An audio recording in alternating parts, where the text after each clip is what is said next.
Sinubaybayan ng Barangay Hoopsters at UNTV ang kampanya ng PBA-RP team sa FIBA Asia. Sino-sino ba ang mga manlalarong nagsuot ng ating bandila? Number 17, Vic Pinisi. Number 18, Japet Aguilar.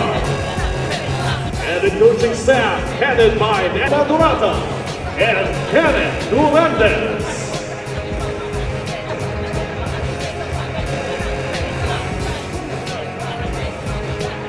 You all know the formidable competition our powering Team Pilipinas will face in China. We learned a lot from our stint in the Jones Cup.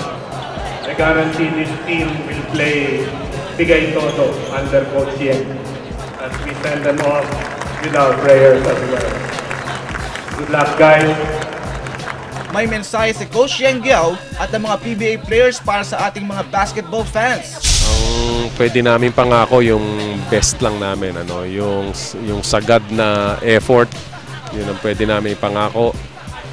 Yung mga kababayan natin na patuloy na sumusuporta at nagdadasal, nagpapasalamat kami, dagdagan pa po natin ang suporta at dasal nila para sa team natin. Una-una, siyempre, kailangan please support the national team. Gagawin namin lahat na makakaya namin para manalo, siyempre. Sa makakuha ng chance ng slot doon sa top 3. Just keep on supporting, be in our back parate. Siyempre, we can make it. Kaya natin. Please pray for us. Kailangan namin ng suporta nyo at sa yung prayers nyo. And we will do our best para manalo sa tournament na to. Continue supporting Team Filipinas. Don't give up on hope. Be with us. Be as one. And pray for us that we go out there and be successful and place in the top 3. God bless. Sa ating mga kababayan, sa mga sumusuporta dito sa Team Power Pilipinas, masasabi namin sana suportahan nyo kami.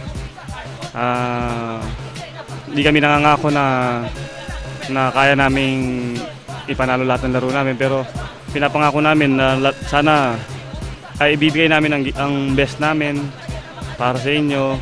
Matalo man kami, at least nakita nyo na lumabang kami, kasi gusto kong paalam sa inyo na hindi ganun kadali, pero kami pupunta ron, harap ng taas noo para sa inyo.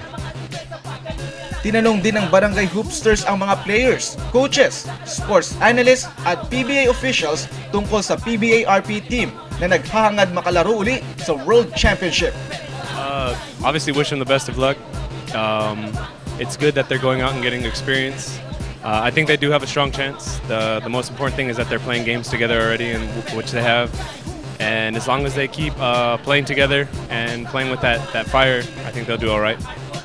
Siguro mahirap mang i-gauge yan sa ngayon. We don't know kung ano yung nasa utak ni Coach Yang Giao. We don't know kung ano yung talagang sistema ng kanilang koponan. We don't know kung ano yung kanilang bala, kasi kung i-gauge natin yung sa Jones Cup, definitely madidisappoint tayo. Pero as we all know, si Coach Yang Giao, yan yung sinasabing isa sa pinakamagaling na coach ng ating bansa.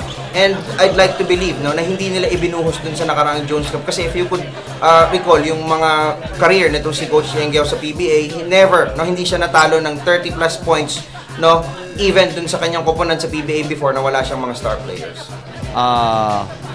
I wish him the best dito sa China, sa tournament nila sa China. And, I'm pretty sure they'll represent the country well.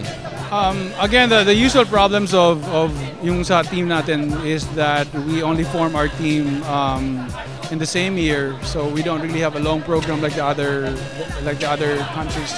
And the problem there is we don't really develop much of teamwork, and that spells a lot of difference when you compete against the other teams who've actually been competing a lot of years already together. So in that aspect, I'm not saying that we're not going to be able to compete, but it's going to be very difficult for them to really compete against the guys who've been together for a long time. And of course China will be there without Yao Ming, but they're still China. It's doable. They're going to have to play a great game, but we certainly have the talent to beat them. So it's doable.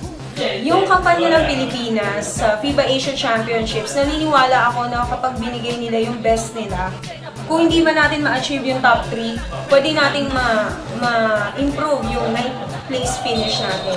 Actually, mahirap talaga sa kanila yung trabaho nila, yung bid nila for this year. Kasi ilang months lang ba nag-prepare yung national team? Marami kasing mga odds eh. Nandiyan yung hindi sila lagi nakakapag-ensayo, kulang yung international exposure, tapos may mga injuries din, di ba?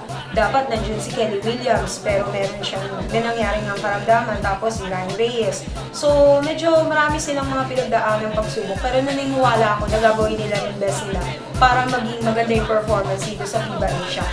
Panalangin natin na maging maganda ang performance.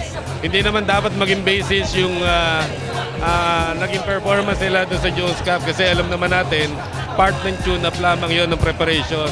The real tournament is this FIBA Asia. Pero I have to admit, talagang mabigat ang laban natin sa Middle East countries.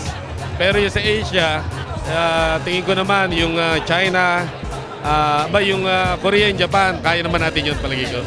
Ako naniniwala ako sa sinasabi niyang medyo pigil lang ang nilaro nung Jones Cup dahil nagkakakilalanan pa, pero if it's already the FIBA Asia na pinaglalabanan natin yung opportunity to be in the top 3 dito sa Asian region, sana mailabas yung tunay na laro, tunay na galing at tunay na tapang ng mga manlalarong Pilipino. Manalo man o matalo, saludo kaming mga taga-barangay hoopsters sa PBA-RP team ni Coach Xieng Giao. Masarap ang nakikipaglaban para sa bayan.